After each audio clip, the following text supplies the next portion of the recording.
क्या आपने कभी सोचा है कि एक राज्य जो समंदर से सैकड़ों किलोमीटर दूर है, वो एक शंख को अपनी पहचान क्यों बनाता है? देवगढ़ बनने से पहले ये जगह कुछ और थी, एक ऐसी जगह जिसका जिक्र 11वीं सदी के प्राचीन ताम्रपत्रों में मिलता है।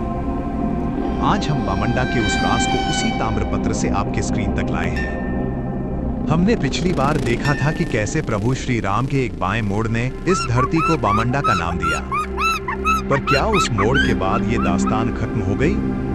नहीं, उस दिव्य मोड़ ने एक ऐसी विरासत को जन्म दिया जो सदियों तक शंख की गूंज बनकर इन वादियों में गूंजती रही। अगर आपने वो बाएं मोड़ वाली कहानी नहीं देखी तो लिंक डिस्क्रिप्शन में है, जरूर देखिए। हजारों साल पहले इस नदी को ब्राह्मणी नहीं, शंख ज्योति नदी कहा जाता था। दीप्तिमान शंख की नदी ये कोई कहानी नहीं है। 11वीं सदी विद्याधरभंज ताम्रपत्र, जिसे नीलद्रिपुर ताम्रपत्र कहा जाता है, उसमें यह उल्लेख है कि यह पूरा इलाका शंख ज्योति मंडल था, दीप्तिमान शंख की भूमि। झारखंड के छोटा नागपुर पठार से निकलने वाली दो अलग धाराएं, शंख और दक्षिण कोयल, राउरकेला की वेदव्यास में आकर मिलती हैं। और यहाँ एक चमत्कार होता है। एक तरफ से आता है शंख का निर्मल सफेद पानी और दूसरी तरफ से कोयल की थोड़ी गहरी काली धारा।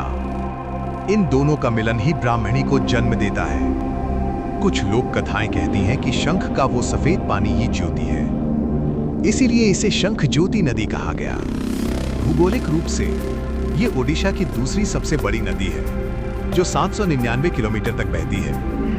पर आध्यात्मिक रूप से ये वो धारा है जिसे गंगवंश ने अपने राज्य की पहचान चुनी। जब गंगवंश के राजा सरजूदेव यहाँ आए, उन्होंने इस मिट्टी की विरासत को देखा और इस नदी की पवित्रता को नमन किया। उन्होंने शंख को अपना राजकीय प्रतीक चुना, क्योंकि शंख का मतलब है विजय और पवित्रता।